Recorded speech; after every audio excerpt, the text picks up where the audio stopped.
Hello students, मैं हूं प्रशांत पटेल और स्वागत है आपका M2 कीज ऑनलाइन क्लासेस में।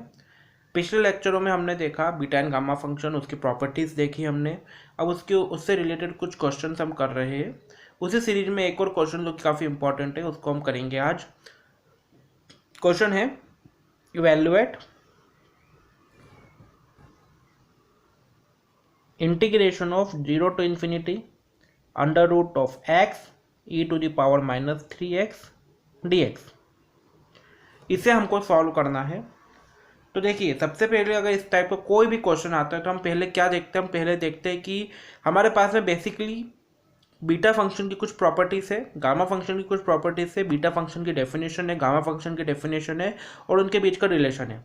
ये चीज़ हमारे को माइंड पर होना चाहिए कि हाँ क्या था, उनका एटलीस्ट जो फाइनल प्रूफ फार्मूला है वो हमारे माइंड में होना चाहिए। ठीक है, तो हम कोई भी क्वेश्चन आएगा उसको हम इजीली कर सकते हैं। ठीक है, तो देखिए इसमें हमको एक चीज़ दिख रही है कि ये कुछ कुछ गामा फंक्शन की डेफिनेशन जैसा हमको दिख रहा है। गामा फंक्शन का क्या है डेफिनेशन? बाय डेफिनेशन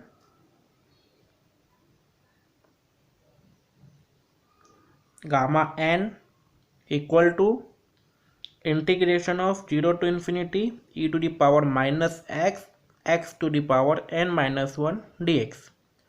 ये है, ये पूरा इसके जैसे मिलता जुलता लग रहा है हमको, क्योंकि देखो यहाँ पर ये भी है, यहाँ पर भी ये है, यहाँ पर x है, यहाँ पर भी x है। पावर में थोड़ा सा डिफरेंस है, तो पावर का डिफरेंस हम उसको हम चेंज कर सकते हैं। दूसरा कि इंटीग्रेशन ये भी 0 to infinity कर रहा है, ये भी 0 to infinity कर रहा है। मतलब कि हमको इसको अगर इवेल्युएट करना है तो हम इसको अगर इसके इक्विवेलेंट लेकर आ जाए और यहाँ से हम अगर n की वैल्यू निकाल लें तो हमको गामा n मिल जाएगा। और गामा n को सॉल्व करना काफ़ी आसान है, क्योंकि हम जानते हैं गामा n होता है फैक्टोरियल n-1। ये हमने प्रूव भी करा है, हमको एक प्रॉपर्टी पता है। ठीक है, तो अगर हमको इसकी कुछ वैल्यू मिल, इसमें अगर n की भी कुछ अगर हमको वैल्यू मिल गई तो हम उससे गामा n निकाल लेंगे, उससे हम फैक्टोरियल n-1 की हेल्प से हम उसको पूरा सॉल्व कर लेंगे, हम उसका पूरा एक वैल्यू लेकर आ जाएंगे हम यहाँ तक की। ठीक है, तो चलिए इसको सॉल्व करके देखते हैं कैसे होगा ये। सबसे पहले हम इसको इक्वेशन 1 मान लेते हैं, क्योंकि हमको इसकी ज़रूरत पड़ेगी कब, जब हम इसको इसके इक्विवेलेंट लेकर आ जाएंगे और फिर फैक्टर गामा n निकालना रहेगा। तो हमने इसको मान लिया इक्वेशन 1। अब मान लेते हैं लेट, इसको हम i मान लेते हैं, i equal to integration of 0 to infinity under root x e⁻⁻³ dx। ठीक है, तो एक गड़बड़ हो गई है, ये e⁻⁻³ है और यहाँ पर भी ये √x आएगा। ठीक है, तो ये थोड़ी सी गड़बड़ हो गई, e⁻⁻³ dx है। अब देखिए, तो ये अगर हम इन दोनों को कंपेयर करें, अगर हम 3√x को अगर हमको किसके फॉर्म में लाना है, x के फॉर्म में लाना है, मतलब कि अगर हम 3√x को y मान लें तो ये हमारा एटलीस्ट एक पोर्शन तो हमारा सॉल्व हो जाएगा। फिर हमको दूसरा पोर्शन सॉल्व करना रहेगा, वो हम उसको देखते फिर दिमाग लगाएंगे कैसे करेंगे। तो चलिए इसको हम पहले e⁻⁻³ को हम y मान लेते हैं। तो let put 3√x equal to y। अब अगर 3√x को y मान लिया तो dy क्या हो जाएगा हमारा, ये हो जाएगा √x का डिफ्रेंसिएशन होता है 1/2√x, 3 एज इट इज आएगा, 3 एज इट इज आ जाएगा यहाँ पर, और ये हो जाएगा dx इक्वल टू y का हो जाएगा dy। यहाँ पर हमको dx की वैल्यू पुट करनी है, तो हम dx को यहाँ पर रहने देंगे, बाकी इनको उठाकर यहाँ पर लेकर चल जाएंगे।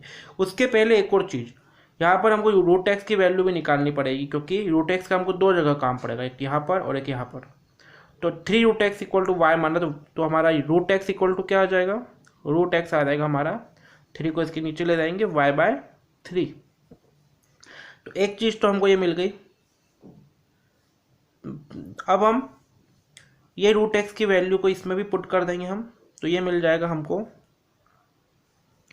3/2, y/3 क्या हो जाएगा 2y, 3 ऊपर चल जाएगा तो ऊपर मल्टीप्लाई हो जाएगा, 3 × 3 dx, ये मिल जाएगा हमको इक्वल टू dy। मतलब कि 9/2y हो जाएगा। अगर अब इसको थोड़ा और सिंप्लीफाई करें तो 9/2y dx equal to dy।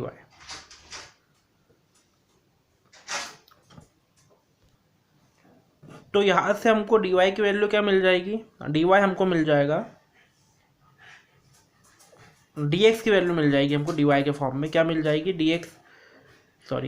dx equal to 9/2y को इधर ले जाएंगे तो क्या बचेगा। तो अब देखो dx हमको 9/2y को इधर लेकर जाएंगे तो ये हो जाएगा 2y/9 dy। ठीक है, अब देखो यहाँ पर हमको 3 वैल्यू मिली है। पहली हमको मिली है 3√y की वैल्यू मिल गई, 3√x की वैल्यू मिल गई y, मतलब कि हम यहाँ पर पुट कर देंगे। √x की वैल्यू मिल गई y/3, हम यहाँ पर पुट करेंगे। dx की वैल्यू मिल गई 2y/9 dy, जो कि हम यहाँ पर पुट करेंगे। अब आखिरी चीज आती है लिमिट्स। अब देखो यहाँ पर हमको x की लिमिट्स हमको दी हुई है 0 और इन्फिनिटी। अगर हम x रखते हैं 0, इसमें रख रहा हूँ मैं, ठीक है, लिमिट्स को मैं इसमें रखूँगा। x को 0 रखता हूँ मैं तो y भी 0 हो जाएगा।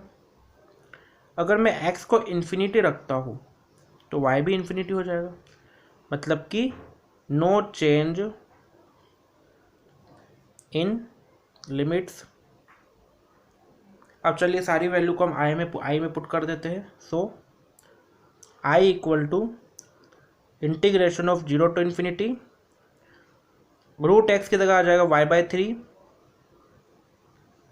e to the power minus 3√x की जगह आ जाएगा माइनस का y, dx की जगह पर आ जाएगा 2y/9 dy। ठीक है, चलिए आगे बढ़ते हैं। अब इसको सारे कांस्टेंट्स को हम बाहर निकाल लेते हैं। तो यहाँ पर से बाहर 2 बाहर निकल जाएगा, 2 बाहर निकल गया, 9 बाहर निकल गया, 9 3 27 हो गया, ये 3 बाहर निकल गया। Integration 0 to infinity e to the power minus y, और यहाँ पर y की पावर 2 आ जाएगा, y² आ जाएगा, dy आ जाएगा। ठीक है, चलिए आगे बढ़ते हैं। ये हो जाएगा हमारा 2/27 integration of 0 to infinity e to the power minus y। अब क्या हम y की पावर 2 को ऐसा लिख सकते हैं 3-1? क्यों लिखा मैं अभी आपको अगले स्टेप में बताऊंगा, dy। ठीक है, अब इसको मान लेते हैं हम इक्वेशन नंबर 2। अब कंपेयर करिए 1 और 2 को, कंपेयरिंग 1 एंड 2। ठीक है, अब देखो अगर हम 1 और 2 को कंपेयर करते हैं तो ये 2/27 तो एज इट इज आ जाएगा, इनटू ये इसको देखिए पूरे को, और इसको देखिए, इंटीग्रेशन 0 टू इन्फिनिटी दिख रहा है, इसमें भी इंटीग्रेशन ऑफ 0 टू इन्फिनिटी दिख रहा है। यहाँ पर e to the power minus x है, यहाँ पर e to the power minus y है, ये तो पूरा सेम है। यहाँ पर dx है, यहाँ पर dy है, ये भी सेम है। फर्क क्या रहा है, यहाँ पर x की पावर n-1 है, यहाँ पर y की पावर 3-1 है। मतलब x की जगह पर y है, -1 सेम है, सिर्फ n की जगह पर 3 आ गया, n की जगह पर 3 आ रहा है। एक छोटा सा डिफरेंस है यहाँ पर इन दोनों में कि n की जगह पर 3 है, मतलब कि हम ये मान सकते हैं कि n इक्वल टू 3 है। ठीक है, comparing 1 and 2 we get n equal to 3। तो क्या मैं इस पूरे की जगह पर गामा n लिख सकता था? ठीक इसी प्रकार से मैं इस पूरे की जगह पर गामा 3 लिख सकता हूँ, तो यह आ जाएगा गामा 3।